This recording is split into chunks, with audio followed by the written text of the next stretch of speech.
Titanic जहाज के मलबे तक जाने वाली छोटी आबदोस बहरी ओकियानूस में लापता हो गई है। ये सबमर्सिबल तकरीबन सतह समंदर से 8 किलोमीटर पानी के नीचे गई थी, लेकिन अब इससे राब्ता मुनक़ता हो गया है। इस आबदोस में 96 घंटे या सिर्फ 4 दिन की ऑक्सीजन मौजूद थी। अमेरिका और कनाडा के हुकाम की जानिब से मुसाफिरों को ढूंढने की कोशिशें की जा रही हैं। इस आबदोस में 5 अफराद सवार थे, जिनमें 2 का ताल्लुक पाकिस्तान के एक बड़े बिजनेस ग्रुप से है। शहजादा दाऊद और उनका बेटा सुलेमान भी इसी आबदोस में मौजूद हैं। शहजादा दाऊद मारूफ कारोबारी फैमिली दाऊद ग्रुप और पाकिस्तान में सबसे बड़ी कंपनी एंग्रो के मालिक हैं। वो ग्रुप के बानी सेठ अहमद दाऊद के पोते हैं। ये खानदान अयूब दौर के 22 अमीर तरीन खानदानों में शामिल था। शहजादा दाऊद पाकिस्तान के सबसे बड़े इदारे एंग्रो कॉरपोरेशन के वाइस चेयरमैन भी हैं।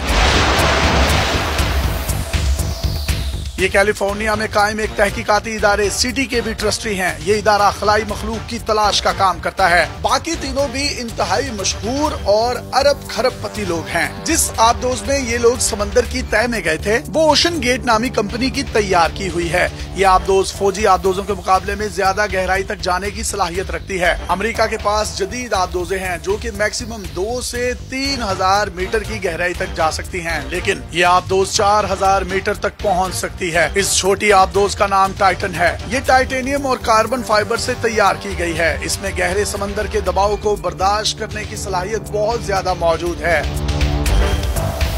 इसमें हर मुमकिन तरीके के बेहतरीन इंतजामात किए गए थे। ये रोजाना की बुनियाद पर ऑटोमेटिक तरीके से अपने अंदर पैदा होने वाली खराबियों का खुद ब खुद जायजा ले सकती थी। इस सफर पर रवाना होने से पहले इस आबदोस के तकरीबन 50 के करीब टेस्ट किए गए। इस आबदोस को टाइटैनिक जहाज जितनी गहराई में बार बार भेजकर इसके हिफाजती निजाम को चेक किया गया था। टाइटन सबमर्सिबल तकरीबन 21 फीट लंबी है। इसको हाई डेफिनेशन कैमरा और मल्टी बीम आलात से लेस किया गया है। ये खुद से नेविगेट नहीं कर सकती। इसे ऊपर से एक जहाज के जरिए कंट्रोल किया जाता है। हैरान कुन तौर पर इसे गेम खेलने वाली जॉयस्टिक के जरिए कंट्रोल किया जा रहा था। समंदर के ऊपर निगरानी करने वाले इसके जहाज को इसका सिग्नल नहीं मिल रहा, जिसकी वजह से इसके लापता होने का ऐलान किया गया है। कंपनी खुद भी इसे ढूंढने की कोशिश कर रही है, क्योंकि उसके पास अमेरिकन और कैनेडियन नेवी से ज्यादा इस इलाके की मालूमात हैं।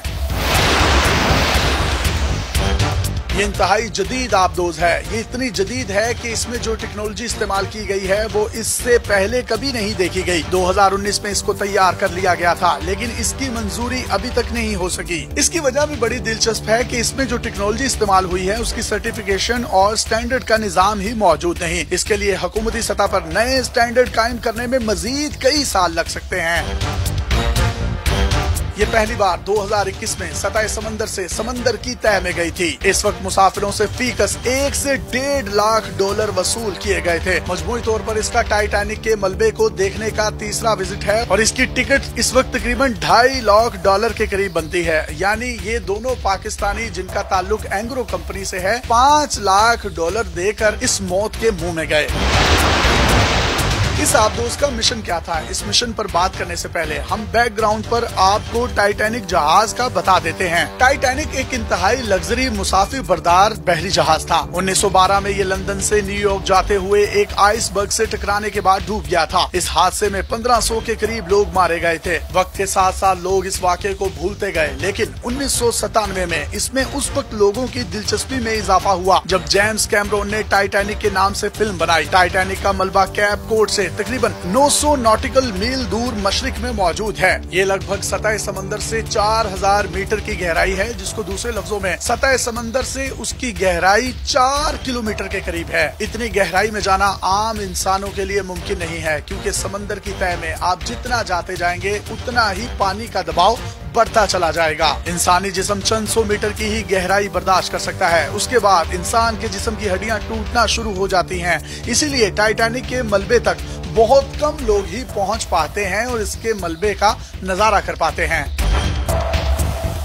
टाइटन सबमर्सिबल बनाने वाली कंपनी ओशन गेट का मकसद टाइटैनिक की हालत का जायजा लेना, डूबे हुए जहाजों की वजह से समंदर के माहौलियाती निजाम में पैदा होने वाली तब्दीलियों को जांचना है। टाइटैनिक के मलबे का बड़ा हिस्सा जाया हो चुका है, उसे धात खाने वाले बैक्टीरिया के शदीद हमले का सामना है। ये बैक्टीरिया रोजाना की बुनियाद पर सैकड़ों किलोग्राम लोहे को खा रहे हैं। कुछ लोगों ने पेशगोई की है कि टाइटैनिक का मलबा आइंदा कुछ दहाइयों में मुकम्मल तौर पर खत्म हो सकता है। टाइटन के जरिए टाइटैनिक जहाज का खाका भी बनाया जाता था। इससे साइंसदानों को गहरे समंदर में पाए जाने वाले इन जहाजों के मलबे पर इन्वेस्टिगेशन, तहकीक और समंदर के नए राजों का पता चलता था।